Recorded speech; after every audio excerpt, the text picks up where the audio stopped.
Presiden Joko Widodo hadiri konferensi tingkat tinggi khusus ASEAN Australia dalam rangka peringatan 50 tahun kemitraan ASEAN dan Australia dengan tema Partnership for the Future. Rapat pleno rekapitulasi suara pemilu tingkat kabupaten di Lombok Tengah, Nusa Tenggara Barat kembali diwarnai kericuhan. Protes dugaan manipulasi, permainan, dan penggelembungan suara ke partai dan caleg tertentu menjadi pemicu keributan.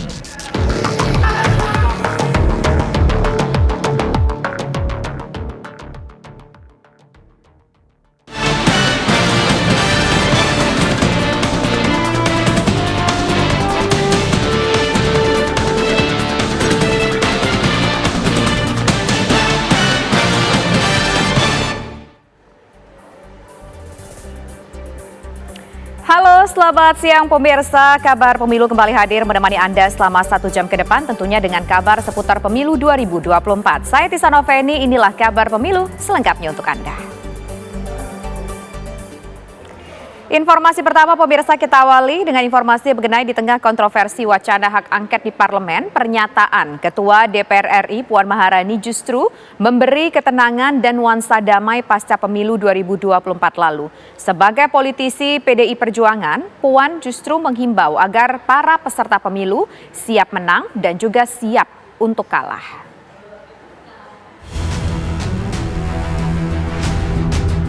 Pernyataan Ketua Dewan Perwakilan Rakyat Puan Maharani dalam pidato pembukaan rapat paripurna DPR Selasa lalu menjadi angin segar di tengah panasnya tensi politik pasca pencoblosan kotak suara pemilu 2024 lalu. Dalam pidato yang dibacakan oleh Wakil Ketua DPR RI Sufmi Dasko Ahmad, Puan mengimbau agar para pihak yang ikut pemilu tidak hanya bersaing merebut kemenangan, tapi juga siap untuk menerima kekalahan. Pernyataan Puan Maharani ini tentu bertolak belakang dengan sikap keras yang diungkapkan sejumlah politisi PDI Perjuangan sebelumnya. Saya sih begitu mendengar kemarin rasanya sejuk ya.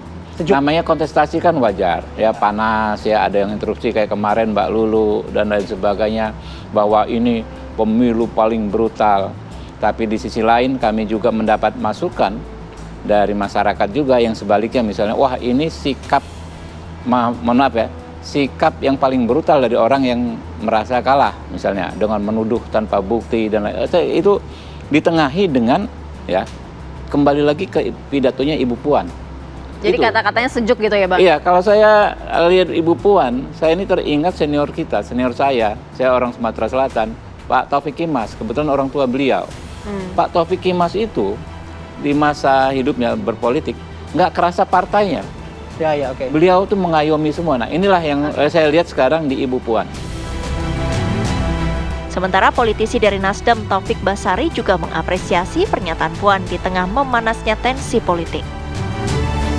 Ya, saya mengapresiasi pidato Ketua DPR yang dibacakan oleh Wakil Ketua DPR Bang Sufmi Dasko, yang memberikan pesan bahwa ya, dalam setiap kontestasi tentu ada yang menang dan ada yang kalah ya, dan kita harus siap menerima apapun posisi itu. Tapi juga ada pesan juga bahwa kita menginginkan agar penyelenggaraan pemilu ini berjalan secara bebas, terbuka dan adil. Nah, itu kan dua pesan yang menurut saya pesan yang universal yang memang harus bisa diterima oleh seluruh pihak. Pengamat politik Johan O. Silalahi menilai pernyataan Puan Maharani ini sebenarnya telah mencerminkan suara akar rumput. Di tingkat bawah, ia menilai masyarakat sebenarnya sudah menerima hasil pemilu, sedangkan keriuhan hanya terjadi di tingkat elit. 01 atau kubu 03 kampanye rame gitu. Jadi dia mengasumsinya bahwa wah ini pendukung saya sangat banyak, tidak bisa begitu kan. Dia harus betul-betul cek di lapangan. Nah, menurut saya yang saya sendiri sebagai orang yang selalu orientasi ke data mengakuin bahwa kalau kita lihat di lapangan pasangan 02 Prabowo ini memang menang gitu, dan mereka menang itu di akar rumput. Nah, yang sebenarnya sekarang masih bergejolak ini kan di kalangan intelektual, pendidikan, mahasiswa gitu. Kalau di akar rumput sih saya yakin ya mereka udah bersuara ya, dan kita harus hormatin. Kalau katanya kan demokrasi itu kan vox populi vox dei, suara rakyat suara Tuhan. Nah, di sini sebenarnya diuji buat kita semua. Pernyataan Puan Maharani menjadi suara baru dari PDI Perjuangan. Selama ini sebagai pendukung pasangan Capres nomor urut 3, beberapa politisi PDI Perjuangan bahkan menuding pemilu berlangsung curang dan menyerukan hak angket di DPR RI. Tim TV One mengabarkan.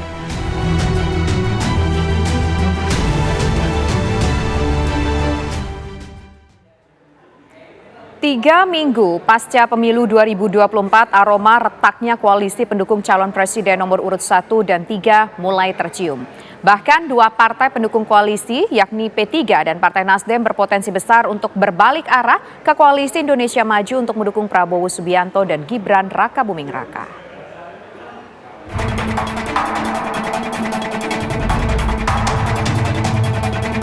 Sidang paripurna DPR RI yang pertama pasca pemilu mulai menunjukkan peta politik terkini di Senayan. Pembukaan masa sidang DPR yang dikhawatirkan akan menjadi ajang dimajukannya hak angket ternyata tidak terbukti. Sepanjang sidang paripurna tidak ada usulan resmi tentang hak angket untuk menyelidiki dugaan pelanggaran pemilu 2024. Dalam paripurna hanya ada interupsi dan politisi 3 partai yang menyinggung hak angket, yakni PKB, PDI Perjuangan, dan PKS. Sementara kubu Partai Persatuan Pembangunan, P3, dan Partai Nasdem sama sekali tidak mempersoalkan hak angket. Menurut pengamat politik Agung Baskoro, hal tersebut kian memperkuat sinyal akan berubahnya peta koalisi di pemerintahan baru mendatang. Saya memprediksi bahwa Koalisi Indonesia Maju akan mendapat tambahan amunisi 2 anggota baru yang kemungkinan besar per malam ini misalkan itu diwakili oleh P3 dan Nasdem. Jadi kimnya itu plus jadinya. Nah, kemudian tersisa di sudut sebelah lain itu ada PDIP, kemudian PKB, kemudian PKS. Dan saya lihat memang arahan bahwa koalisi besar yang ditakutkan oleh Bang Sudirman Said itu masih jauh panggang dari api. Kenapa? Karena di angket hari ini kita lihat bagaimana kritisnya PKS, luar biasanya tajamnya PKB, kemudian PDIP juga, walaupun tetap ada arahan-arahan untuk mengkritisi soal isu beras, ya, kesejahteraan rakyat dan lain di luar isu angket. Tapi yang jelas saya melihat P3 dan Nasdem ini ada kemungkinan memang akan bergabung dengan Bang Doli. Sementara politisi P3 Saifullah Tamliha mengakui adanya suara dari arus bawah yang mendukung pasangan Prabowo Gibran. Ya, kalau dilihat jejak rekam P3 kan pernah mempelopori mencalonkan Prabowo sebagai calon presiden pada tahun 2014 dan 2019 kemudian cenderung ke Pak Jokowi. Tapi kan sampai saat ini dukungan kepada Pak Prabowo sebagai calon presiden dari konstituen P3 itu tinggi. Di basis-basis P3 yang di dapil saya ya di Kalimantan Selatan itu justru Prabowo yang menang. Jadi nuansanya tidak linear. Namun politisi PKS Mardhani Alisera mengaku pihaknya tetap konsisten untuk menjadi oposisi.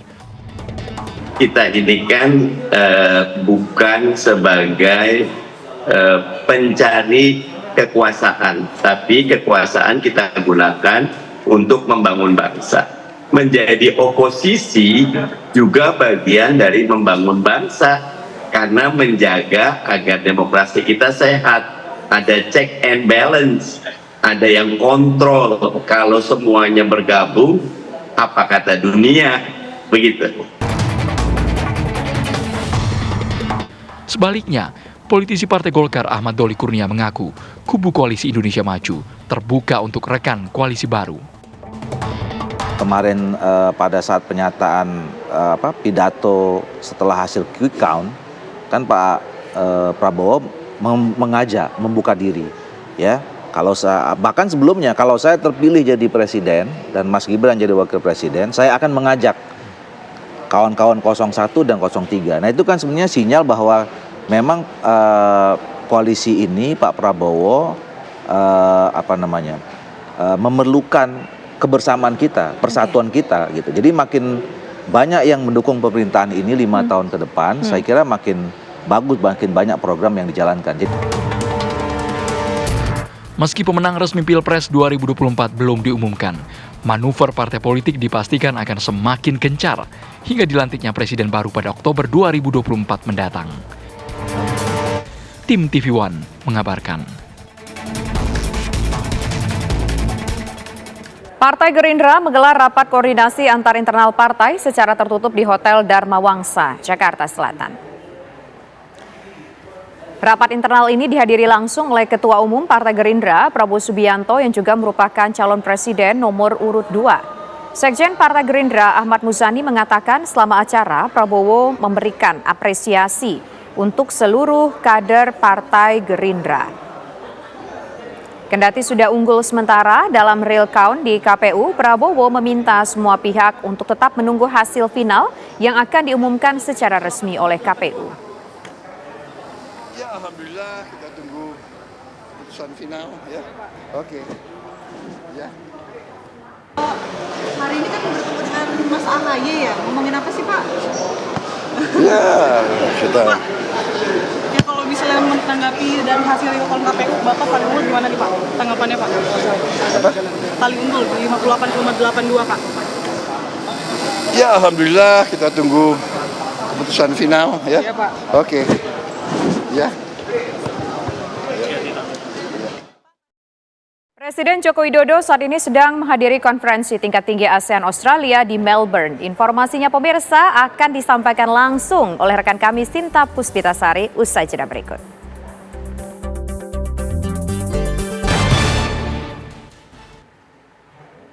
Presiden Joko Widodo bertemu dengan para pemimpin negara-negara ASEAN, Australia, dan Selandia Baru. Pertemuan ini merupakan bagian dari rangkaian KTT khusus Australia, ASEAN yang digelar di Melbourne, Australia.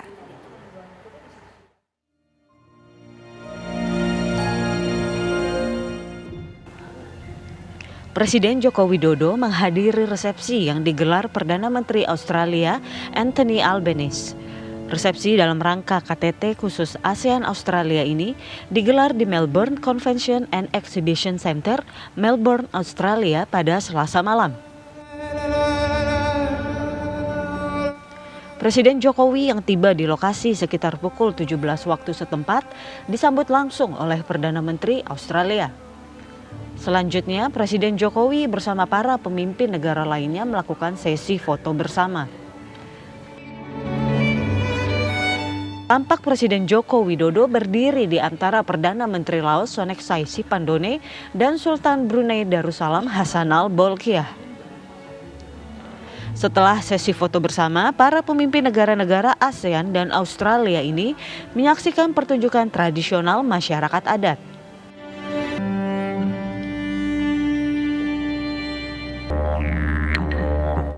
Pertunjukan bertajuk Smoking Ceremony ini dibawakan oleh Wurundjeri First Nation Elders. Setelah pertunjukan, Presiden dan para pemimpin negara-negara lainnya beralih menuju area resepsi yang telah disiapkan.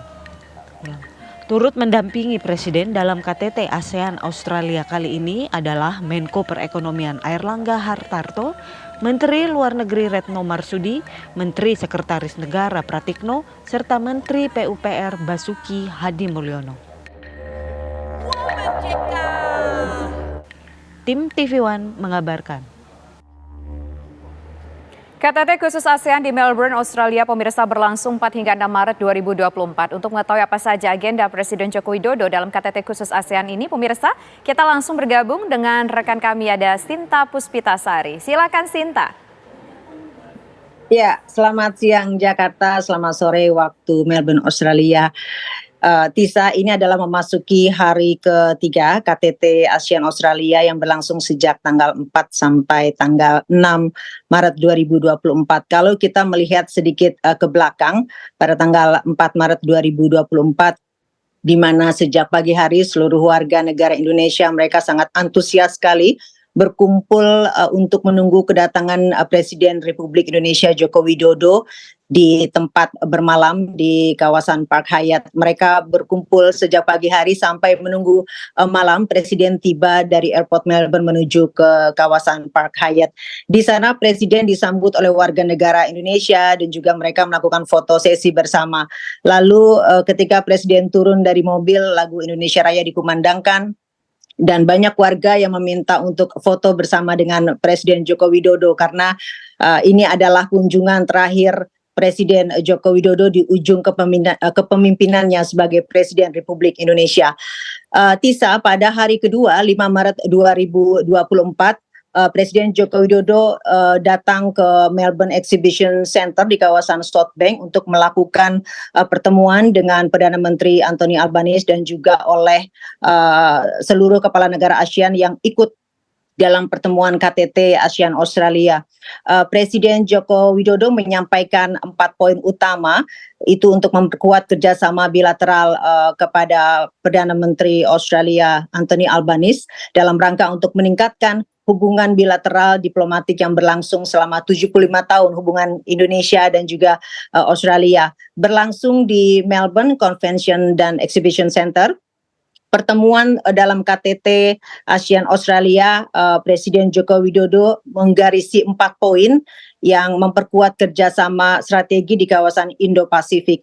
4 poin tersebut adalah memperkuat hubungan bilateral Indonesia-Australia tentang kolaborasi listrik yang menjadi pembicaraan penting pada beberapa tahun terakhir ini. Lalu yang kedua, Presiden Joko Widodo juga menyoroti perluasan akses pasar untuk menciptakan perdagangan yang berimbang antara Indonesia dan Australia. Lalu yang ketiga, Presiden menyampaikan rasa bangganya, rasa terima kasihnya Tisa, karena saat ini bukan hanya mahasiswa Indonesia saja yang datang ke Melbourne untuk melakukan pendidikan, namun sebaliknya sudah banyak mahasiswa dari Australia yang datang ke Indonesia untuk belajar bahasa dan belajar mengenai budaya Indonesia. Ini yang membuat bangga Presiden Joko Widodo dan mengucapkan rasa terima kasihnya kepada Perdana Menteri Anthony Albanese. Lalu poin yang terakhir adalah Presiden mengucapkan rasa terima kasih atas dukungan Australia karena selama Indonesia menjadi ketua ASEAN tahun lalu begitu banyak dorongan yang diberikan untuk Indonesia. Kalau kita melihat di layar ini adalah konvoy yang dilakukan pada hari ini Tisa, karena pada sore ini adalah hari terakhir kepala negara akan melakukan pertemuan. Kita lihat di layar ini adalah rombongan yang menunggu Perdana Menteri Anthony Albanese keluar dari gedung parlemen lalu menuju ke CBD. Mereka berkeliling di sekitar City lalu masuk ke kawasan South Bank karena pertemuan terakhir dilakukan di Hotel Crown Melbourne yang berlokasi di South Bank. Yang kita lihat pertama ini adalah iringan dari Perdana Menteri Australia Anthony Albanese yang tentunya dilakukan pengawalan yang sangat ketat oleh pihak kepolisian dan keamanan dari Federal Australia. Dan yang rombongan kedua setelah Perdana Menteri Australia adalah Presiden Republik Indonesia Joko Widodo. Konvoy ini langsung menuju ke Hotel Crown. Ini adalah rombongan dari Perdana Menteri Australia, Anthony Albanese, lalu disusul oleh Presiden Republik Indonesia Joko Widodo. Mereka memasuki wilayah South Bank, lalu mereka menuju ke Hotel Crown. Di tempat inilah pada sore hari ini dilakukan foto bersama, foto terakhir di mana seluruh kepala negara KTT ASEAN melakukan jamuan sore, lalu mereka mengabadikan foto dan berbincang-bincang mengenai apa yang harus dilakukan ke depannya setelah pertemuan KTT ASEAN Australia ke-50. Dalam pertemuan terakhirnya, Presiden Joko Widodo langsung mengundang Perdana Menteri Australia Anthony Albanese untuk datang ke forum World Water di Bali yang ke-10 karena memang isu mengenai air menjadi isu utama dalam pertemuan World Water di Bali nanti. Secara eksklusif, secara pribadi, Presiden Joko Widodo menyampaikan undangan khususnya kepada Perdana Menteri Australia Anthony Albanese dan berharap bahwa Anthony Albanese akan ikut dalam World Water di Bali yang akan dilakukan beberapa bulan ke depan. Tisa, itu adalah kunjungan kenegaraan dari Presiden Joko Widodo selama 3 hari di Melbourne, Australia, dan tidak hanya sendiri Presiden, didampingi oleh beberapa menteri. Ada Menteri Koordinator Bidang Perekonomian Erlangga Hartarto ketika datang untuk mengunjungi KTT yang berlangsung di Melbourne Exhibition Center. Ini yang kita lihat adalah pertemuan pada hari kelima, bahwa banyak sekali isu-isu yang memang dibicarakan selain listrik dan juga pendidikan, dan yang menjadi pembicaraan penting adalah mengenai perekonomian dan pasar Indonesia Australia. Lalu ada juga Menteri Luar Negeri Retno Marsudi yang mendampingi Presiden Joko Widodo. Lalu ini kita lihat ada Menteri Sekretaris Negara Pratikto, ada Menteri PU dan Perumahan Rakyat Basuki Hadi Mulyono, lalu ada Duta Besar Republik Indonesia di Canberra, Bapak Siswo Pramono. Seluruh rangkaian telah berakhir Tisa sejak tanggal 4, 5, dan 6, dan pada sore hari tadi sudah dilakukan penutupan secara resmi, dilakukan oleh Perdana Menteri Australia Anthony Albanese, dan seluruh kepala negara meninggalkan Hotel Crown di wilayah South Bank untuk menuju ke airport dan mereka kembali ke tanah air masing-masing. Tisa.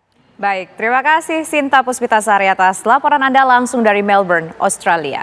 Pemirsa, sejumlah informasi penting lainnya masih akan kami hadirkan usai jeda berikut. Tetap bersama kami di Kabar Pemilu. Hujan interupsi mewarnai rapat paripurna DPR RI. Sejumlah anggota menyuarakan perlunya hak angket untuk mengurai indikasi dugaan pelanggaran dalam penyelenggaraan pemilu 2024. Sejumlah fraksi masih menjalin komunikasi untuk memastikan tujuan dari hak angket.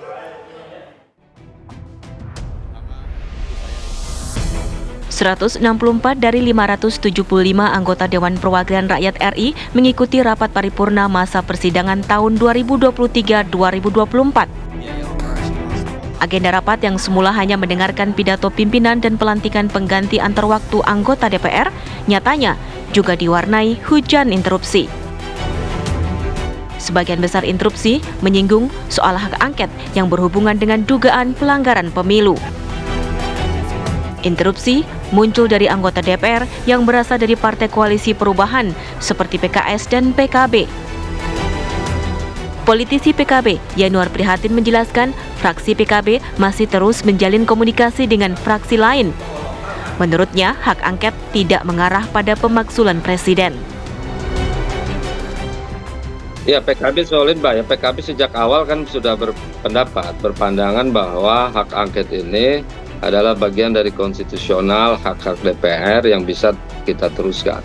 Karena ini hal penting, hal strategis, jadi kita berpandangan bahwa ini bukan soal besar, ini hal biasa saja dalam proses parlemen, diskusi di parlemen, apalagi ini kita baru selesai pemilu. Jadi ini norma-norma saja buat kita di PKB.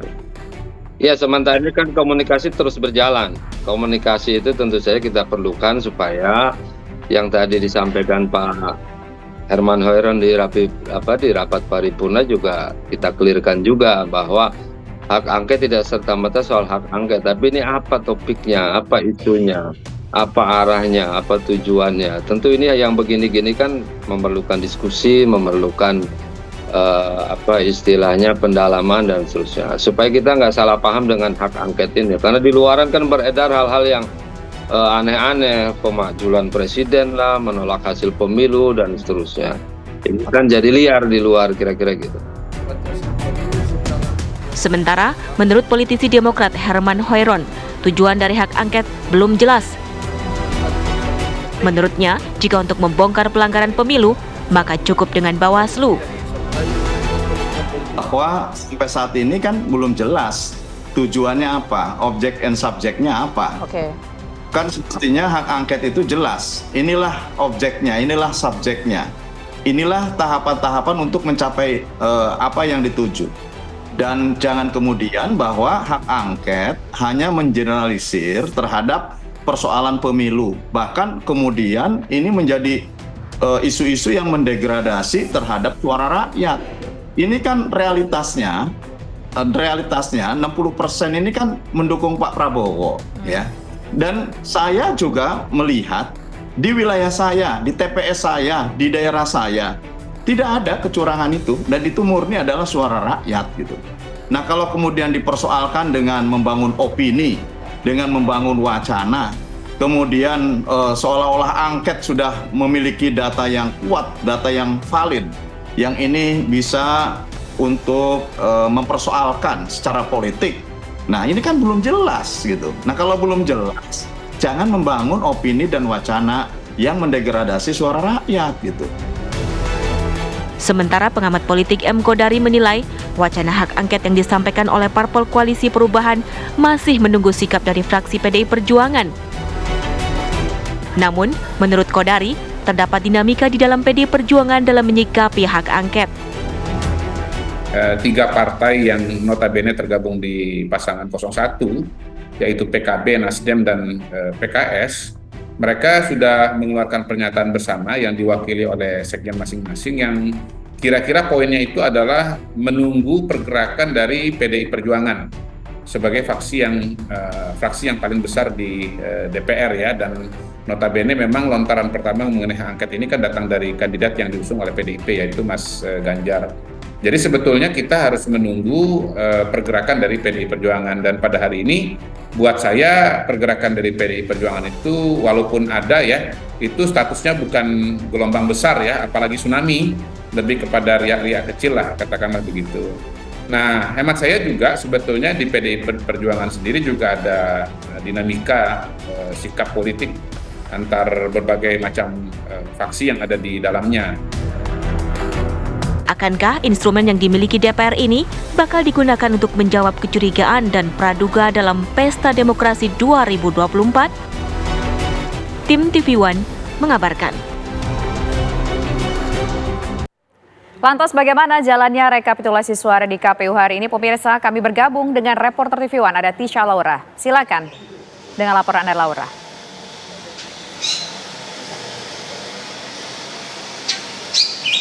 Tisa dan juga pemirsa, mungkin saat ini Anda bertanya-tanya karena website Sirekap tidak seperti sebelum-sebelumnya, di mana saat ini tidak lagi menampilkan data grafik maupun angka tentang hasil perhitungan suara, baik untuk Pilpres maupun Pileg.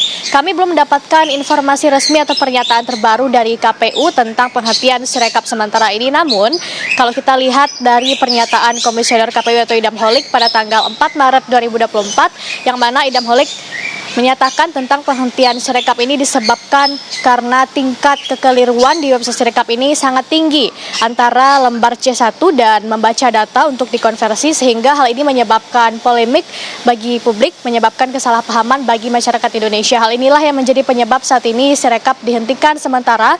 Ini berdasarkan pernyataan dari Idam Holik pada tanggal 4 Maret 2024. Namun dengan berhentinya Sirekap ini bukan berarti menutup akses penuh bagi masyarakat untuk melihat penghitungan suara, karena saat ini di website Sirekap masih tersedia foto asli lembar hasil C1 dari TPS, sehingga masyarakat Indonesia masih bisa melihat foto asli dari lembar hasil C1 ini. Nah, dalam Sirekap KPU hanya ada lembar hasil C1 dari TPS, tidak ada lagi angka, grafik, data seperti sebelum-sebelumnya, dan belum diketahui juga sampai tanggal berapa Sirekap ini dihentikan. Namun saat ini KPU masih tetap fokus melakukan perhitungan suara baik tingkat kecamatan, tingkat kota maupun tingkat provinsi secara manual. Namun tadi terakhir masih bisa dilihat data perhitungan suara ini di Sirekap terakhir itu pada pukul 9 waktu Indonesia Barat, di mana tadi kami melihat ini per jam 9 hasil suara sementara ini masih diungguli oleh paslon 02 yaitu Pak Prabowo dan Gibran dengan perolehan suara 58,82%. Disusul oleh paslon 01 yaitu Anies Mohaimin dengan perolehan suara 24,49%, dan di posisi ketiga paslon 03 yaitu Ganjar Mahfud dengan perolehan suara 16,68%, dan saat ini jumlah suara yang sudah masuk sementara yaitu 78,10%. Ini adalah data per jam 9 tadi ketika masih ditampilkan di website Sirekap. Adapun selama 6 hari ini KPU sudah melakukan rekapitulasi suara untuk PPLN, di mana selama 6 hari ini ada 127 PPLN yang sudah dirangkum, hanya tinggal satu PPLN lagi yang belum dirangkum yaitu PPLN Kuala Lumpur. Karena memang Kuala Lumpur ini masih akan menyelenggarakan pemungutan suara ulang yang direncanakan akan dilaksanakan tanggal 9 dan 10 Maret 2024 dan ditargetkan akan selesai pada tanggal 11 Maret 2024. Nah, dari 127 PPLN ini paslon 02 Prabowo dan Gibran itu menang telak dibandingkan dua lawannya dengan perolehan suara 421.605 suara, disusul oleh paslon 01 Anies Mohaimin itu sebesar 120.085 suara, dan paslon 03 Ganjar Mahfud 117.351 suara. Kami masih terus mencari informasi tentang perhentian suara Sirekap sementara ini. Informasi selengkapnya akan segera kami kabarkan kepada Anda. Sementara kembali ke Tisa di studio. Baik, terima kasih Tisha Laura atas laporan Anda langsung dari KPU RI.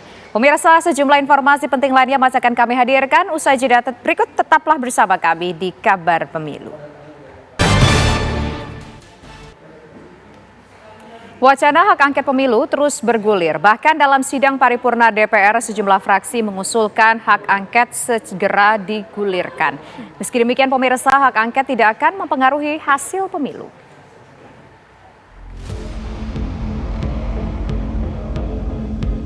Usai sudah wakil rakyat menutup pesta dan kembali ke Senayan.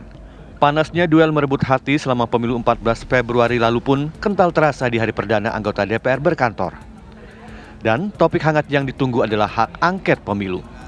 Benarkah partai pengusung Anies Baswedan dan Ganjar Pranowo bernyali menggulirkan hak angket ketika jarak suara dengan Prabowo Subianto menganga lebar? Saya kira hak angket kita paham semua bahwa ini adalah hak konstitusional kita. Namun apa sesungguhnya yang akan kita angketkan? Apa yang akan kita dalami? Apa yang akan kita selidiki? Perjelas dulu. Sehingga kemudian tidak serta-merta bahwa menuduh kecurangan, bahkan mendegradasi terhadap hak konstitusional rakyat. Kami di lapangan tentu juga mendengarkan aspirasi yang berkembang. Aspirasi yang sangat mendesak bagi mereka adalah pengangguran, penciptaan lapangan kerja. Bukan hak angket, yang diperlukan mereka justru adalah hak para sopir angkot. Hak para sopir angkot, ribuan bahkan puluhan ribu yang anak-anaknya mereka, masa depannya, sekolahnya belum tentu mereka bisa memenuhi kebutuhan dasar mereka. Kita bisa menyaksikan bagaimana masyarakat kita hari ini kerja hari ini hanya untuk makan besok. Sementara itu, sebagai partai yang ditunggu inisiasinya, PDI Perjuangan tetap menilai perlu hak angket pemilu bergulir untuk menjawab spekulasi publik. Namun, PDIP mengakui hak angket tak mempengaruhi hasil apapun. Usulan hak angket, silahkan itu menjadi kajian usulan kawan-kawan DPR untuk digulirkan menjadi suatu mekanisme di dalam fungsi pengawasan. Tidak ada urusan angket dengan pemakzulan. Angket hanya bagaimana melihat beberapa kementerian yang melakukan fungsi-fungsi kerjanya untuk fungsi elektoral. Jadi mungkin angket tidak ada kaitan dengan pembatalan pemilu, angket juga mungkin tidak ada kaitan dengan pemakzulan, tapi angket kita hanya ingin tahu benarkah bansos itu berdampak secara elektoral atau digunakan secara elektoral, benarkah Depdagri ada perintah ke PLT, gubernur PLT, bupati ke Kades untuk elektoral, benarkah bahwa ada tekanan dari Kapolsek ke kepala desa untuk fungsi elektoral, hanya itu, dan pemerintah pun juga bisa menjawab dengan baik. Ketua Umum Partai Golkar Airlangga Hartarto menyatakan secara realistis hasil pemilu menghasilkan kemenangan tinggi untuk Prabowo Gibran. Jadi logika untuk memaksakan hak angket kurang tepat. Hak angket kan kita harus melihat juga logikanya, apa yang ingin dicapai dengan hak angket. Tetapi kalau kita lihat kan kita harus realistis bahwa pemilu ini kan kalau istilahnya landslide, jadi kemenangannya tuh tinggi. Terus kedua, partai politik kan juga menerima hasil pemilu legislatif. Jadi artinya kita harus jelas, dan 8% itu setara dengan 16 juta. Jadi kalau mau diteliti 16 juta itu sangat masif, sehingga logika untuk tetap memaksakan itu sebetulnya kurang tepat. Tim TV One mengabarkan. Kenaikan suara PSI ramai dibicarakan. Lembaga survei menyatakan kenaikan PSI masih di bawah margin of error 1%.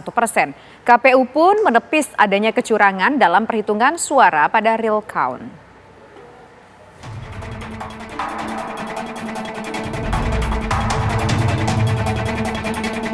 Hasil perhitungan suara sementara Partai Solidaritas Indonesia atau PSI yang naik cukup signifikan itu menjadi buah bibir di masyarakat. Bagaimana tidak, dalam hitungan hari kenaikan perolehan suara partai berlambang mawar itu melesat tembus di angka 3% lebih. 3,13% hasil hitung real count. Dalam pendekatan quick count, semua lembaga survei suara PSI hanya mencapai 2% lebih. Jika ditambah dengan angka maksimal margin error hingga 1% pun, PSI tidak mencapai angka batas parlemen 4%. Tidak hanya PSI, kenaikan atau penurunan suara pun masih kemungkinan terjadi pada partai-partai lain. Jadi sebelum pemilu survei terakhir PSI itu 2,2%, sama hanya dengan Perindo ya, yang angkanya survei itu 2%. Artinya dengan margin of error 2,9% dalam survei, muncullah angin segar potensi PSI lolos ke Senayan. Tetapi itu data sebelum pemilu, data persepsi publik. Nah sayangnya tidak semua data itu bisa dihadirkan ke TPS kan begitu. Nah kemudian kita lihat data dari hasil quick count yang lebih real gitu ya, artinya yang terpotret dalam survei sebelumnya kalau tidak bisa dihadirkan ke TPS kan nggak terhitung sebagai hasil pemilu. Yang kita hitung sebagai hasil pemilu adalah data yang ada di TPS saat hari H. Nah dengan pendekatan quick count, perhitungan quick count, maka PSI kan mendapatkan 2,71 di LSI di Indonesia. Nah berdasarkan statistik ini pertambahannya menjadi 3,71% karena plus 1% margin error. Apakah nanti sering bertambahnya PSI ini kemudian juga partai yang lain bertambah, apakah 3,7? Belum tentu, bisa saja di bawah 2. Karena margin error-nya 1%. Jadi ini sangat rentang margin error 2,7 itu bisa diartikan 1,7 paling rendah, bisa 3,7 paling atas. Jadi rentang inilah yang potensi terjadi sampai nanti tanggal 20 Maret. Karena lahir di momen pemilihan presiden, seorang bayi laki-laki di Kabupaten Kolaka, Sulawesi Tenggara diberi nama Prabowo Subianto. Nama itu diberikan langsung oleh kedua orang tua yang mengaku kagum dengan sosok Prabowo Subianto.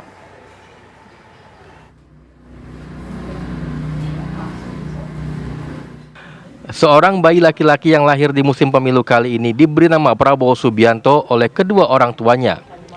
Bayi laki-laki ini merupakan anak dari pasangan Pratu Ismail dan Ayu Sintia yang lahir normal pada 18 Februari lalu. Sang ayah adalah prajurit TNI yang bertugas di Kodim 1412 Kolaka, sementara ibunya berprofesi sebagai pedagang online. Potret bayi yang menggemaskan ini pun viral di media sosial dan tak sedikit orang yang mengomentarinya gemas-gemoy. Ayu Sintia mengatakan ia bersama suami sepakat memberikan nama Prabowo Subianto karena memang tepat pada momen pemilu. Boleh tahu namanya bayinya siapa, Bu? Prabowo Subianto. Ya, kenapa Bu kita kasih nama Prabowo Subianto? Ya, kebetulan pemilihan pemilu bertepatan. Terus karena saya juga kagum sama beliau. Dan disupport juga dengan kedua orang tua. Dengan memberi nama seorang tokoh, kedua orang tua bayi berharap anaknya bisa mengikuti jejak Prabowo Subianto yang sukses dalam karir militer dan pemerintahan. Dari Kolaka, Sulawesi Tenggara, Erdika Mukdir, Raja Budin, TV One mengabarkan. Rapat pleno rekapitulasi suara pemilu tingkat kabupaten di Lombok Tengah, Nusa Tenggara Barat, pemirsa, kembali diwarnai dengan kericuhan. Protes dugaan manipulasi, permainan, dan penggelembungan suara ke partai dan caleg tertentu menjadi pemicu keributan. Rapat pleno terbuka rekapitulasi hasil pemilu di tingkat Kabupaten Lombok Tengah terus diwarnai keributan. Salah satu saksi bahkan berusaha menendang kotak dokumen rekapitulasi suara yang dibawa PPK. Kericuan ini membuat aparat keamanan kewalahan. Saksi tidak terima dugaan permainan suara yang ditandai dengan banyaknya koreksi dengan tip X di C Plano oleh PPK Kecamatan. Dugaan kecurangan yang sudah jauh hari dilaporkan ke Bawaslu tak kunjung ditindaklanjuti. Saksi juga mempertanyakan kinerja Bawaslu dan jajarannya yang dianggap abai terhadap dugaan pelanggaran pemilu di semua tingkatan.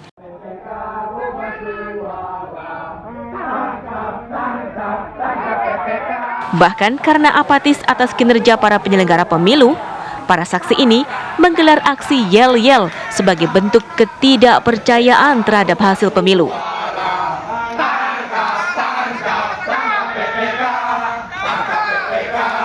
Beberapa kali rapat pleno diskorsing untuk meredam kericuhan.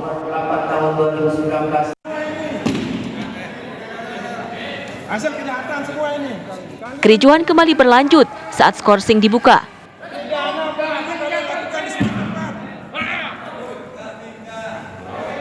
Pada saat itu, para saksi nyaris baku hantam dengan Ketua PPK Kecamatan Pujut yang berusaha bereaksi ketika dituding melakukan dugaan kecurangan.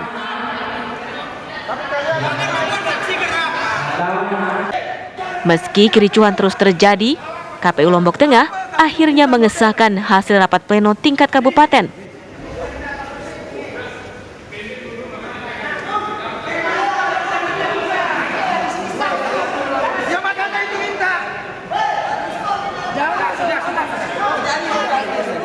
Selanjutnya, hasil rapat pleno kabupaten ini akan dilanjutkan ke tingkat Provinsi Nusa Tenggara Barat yang juga tengah berlangsung saat ini. Dari Lombok Tengah, Nusa Tenggara Barat, Herman Sudi, TV One mengabarkan. Informasi tadi menjadi informasi penutup kita pemirsa dalam kabar pemilu kali ini. Sesaat lagi Anda dapat menyaksikan program Ragam Perkara bersama Prima Alvernia. Saya Tisa Noveni undur diri, terima kasih, selamat sore dan sampai jumpa.